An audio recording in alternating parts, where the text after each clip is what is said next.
Picture Boston in January. It's 1919. The Great War just ended and people are probably feeling pretty good about that.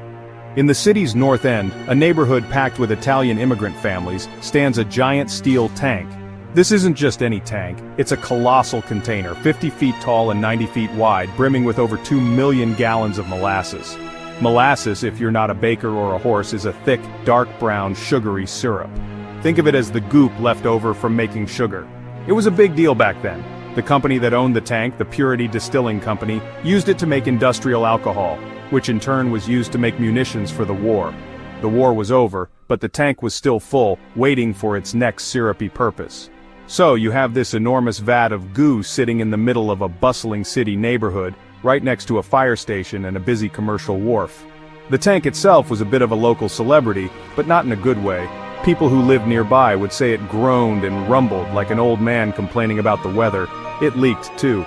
Brown streaks of molasses would ooze down its sides, and local kids, being kids, would collect the sweet drippings in cans for a free treat.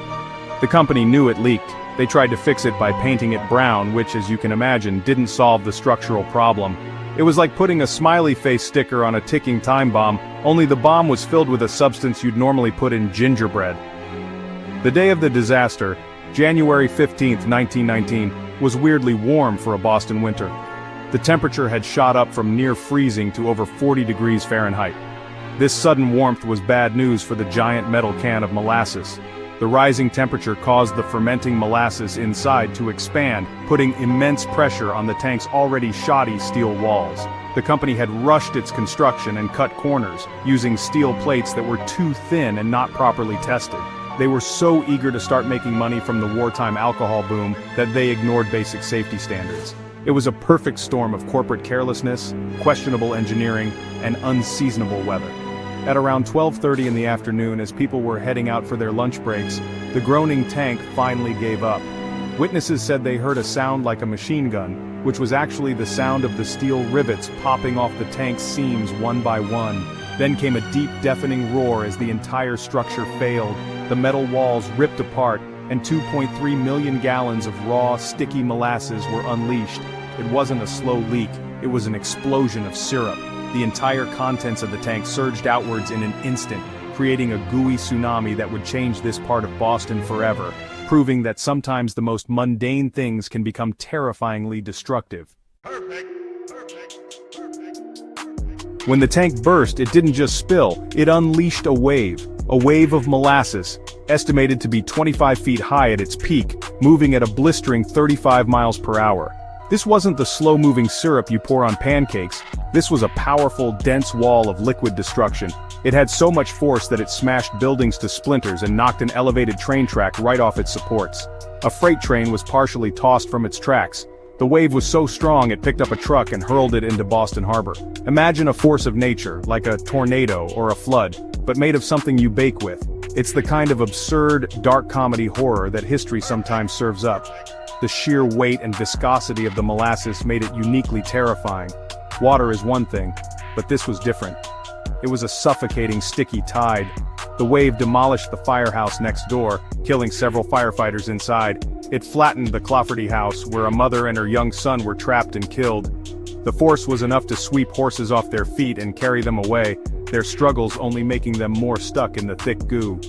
The air was instantly filled with a sickeningly sweet smell, a smell that would linger in the city for decades, a constant reminder of the bizarre tragedy that had just unfolded in the middle of a winter's day. People in the path of the wave had no time to react. The dark brown torrent moved faster than a person could run, engulfing everything. It was a chaotic scene of screams, crashing debris, and the strange sucking sound of the viscous liquid. As the initial wave lost its momentum, it settled into a thick, syrupy swamp, 2 to 3 feet deep in some areas. This new landscape was just as deadly. People were trapped, their feet stuck in the cooling, hardening molasses. Escape was nearly impossible. The more they struggled, the more entangled they became in the sweet, deadly trap that covered the streets of the North End. This new, sticky terrain was a nightmare. Rescuers who rushed to the scene found themselves hindered by the very ground they walked on. The molasses was like quicksand, pulling at their boots and making every step a monumental effort. Horses, essential for transportation and rescue at the time, were completely immobilized, their powerful legs rendered useless by the thick, glue-like substance. The disaster had transformed a familiar urban neighborhood into an alien world, a bizarre and deadly swamp where the biggest danger wasn't fire or floodwaters, but a common kitchen sweetener that had turned into a monstrous killer. In the immediate chaos after the wave hit, the city scrambled to respond. The first on the scene were 116 cadets from the USS Nantucket, a training ship docked nearby. They ran from their ship into the sticky morass, pulling victims from the wreckage and the goo.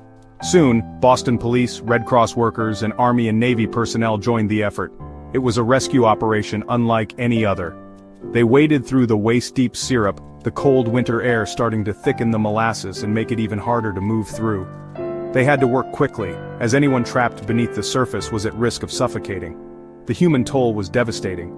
In total, 21 people lost their lives, from a 10-year-old boy to a 78-year-old man. Around 150 more were injured, suffering from everything from broken bones to respiratory issues from inhaling the fumes and the sticky substance itself.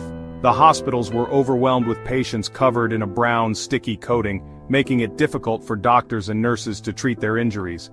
Rescuers described a surreal and gruesome scene, trying to locate bodies or survivors in the brown muck, often only finding them when they stumbled over them in the thick, opaque pool that covered the cobblestone streets. The cleanup was a monumental task that took weeks. Firefighters used salt water pumped from the harbor to try and wash the molasses from the streets and into the sewers.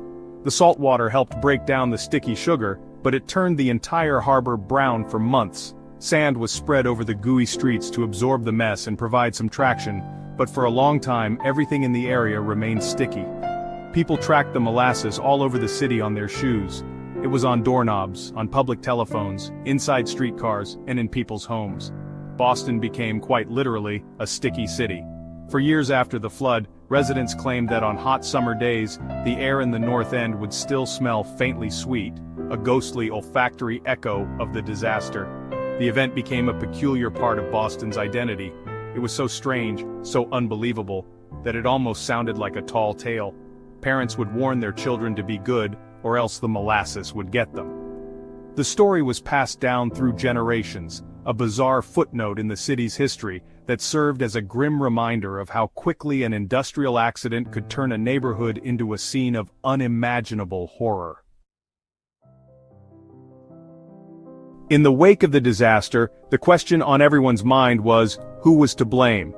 The United States Industrial Alcohol Company, the owner of the tank, tried to shift the blame. They claimed, ridiculously, that the tank had been blown up by anarchists. It was 1919, the era of the first Red Scare, so blaming political extremists was a popular move. However, the affected families and the city weren't buying it. They banded together and filed one of the first major class action lawsuits in Massachusetts history against the company, demanding accountability for the death and destruction it had caused. The legal battle was long and complex, lasting for years. The court appointed an auditor who meticulously investigated the cause of the tank's failure. After hearing from thousands of witnesses and experts, the final report came down hard on the company. The auditor concluded that the tank was simply not built to proper standards. The steel was too brittle, the walls were too thin to hold the immense pressure of the molasses, and it had been rushed into service without adequate testing. The company had prioritized profits over public safety, and the court's decision affirmed their responsibility for the disaster. It was a landmark case for government regulation of construction. The Great Molasses Flood had a lasting impact on building and engineering standards across the United States. The disaster made it painfully clear that industrial projects required oversight. As a direct result, municipalities began to pass laws requiring that architects and engineers show their work.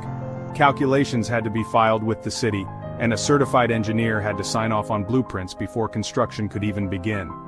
The tragedy of the 21 people who died in a river of syrup led to new safety regulations that have undoubtedly saved countless lives since, ensuring that giant tanks of anything couldn't just be thrown up without consequence. Today, there is little physical evidence of the disaster in Boston's North End. The area has been completely rebuilt, and a public park now sits on the site where the Great Tank once stood. But the story remains a powerful, if quirky, part of American history. It's a cautionary tale about corporate greed and the importance of regulation. It's also just a fundamentally weird story. A reminder that history isn't just about wars and presidents, it's also about the strange, unexpected moments when a city's streets can suddenly and tragically run with molasses.